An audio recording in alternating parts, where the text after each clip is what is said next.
Let me just briefly explain Revenge of the Sith plot line, because at the time we wrote articles about it because the media said we don't understand this. This makes no sense. The most popular of the three prequels. They made total sense. Emperor Palpatine was a little-known senator from Naboo, small planet. He finances terrorists to attack the planet.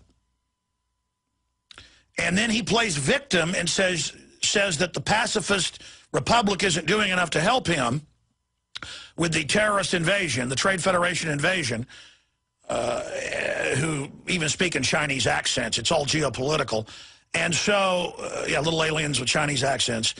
He then goes and complains and catapults himself in the crisis into the role of chancellor. Because, you know, he was the victim, but now he demanded something be done. He'd been a pacifist previously. Now he's chancellor. Episode 2 launches terror attacks all over the galaxy with groups he's secretly financing through his backers in the Trade Federation. He turns around, double crosses in the end.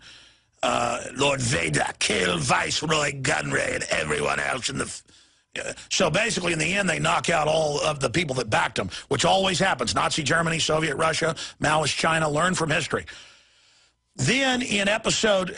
so he uses that to build up the power of the empire in episode 2. And now he's got this big Imperial army, but it's not Imperial yet. But it's the stormtroopers, the outfits, the weapon systems to counter this outside threat run by Count Dooku, the Osama bin Laden guy that actually works for him, and they meet in secret. Now, in episode 3, he launches an attack on the imperial capital himself. He launches an attack on New York. And then he gets captured, and then he sets up Count Dooku to get killed, and then he seduces to the dark side Anakin Skywalker to make him Darth Vader. And in the end, he then sets up, after he has the police state in place, he sets up the Jedi and says they're terrorists and has the anti-terror forces go in and wipe them out. And then he says he's launching a global intergalactic war to bring peace.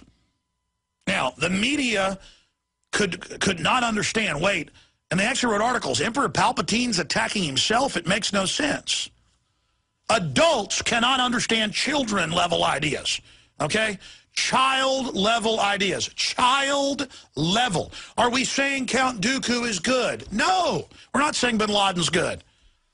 Are we saying the Trade Federation's good? No, but they're being played. The globalists went and hired the Chinese in the 70s to be part of this larger deal to muscle out the industrial base of the West. They're going to be set up. And George Lucas, big insider, THX1138 about digital high-tech tyrannies of the future, one-child policies. He comes out and in like 2 paragraphs says, this is exactly what's happening today. I wrote this decades ago, but I rewrote it for what's happening in the world today.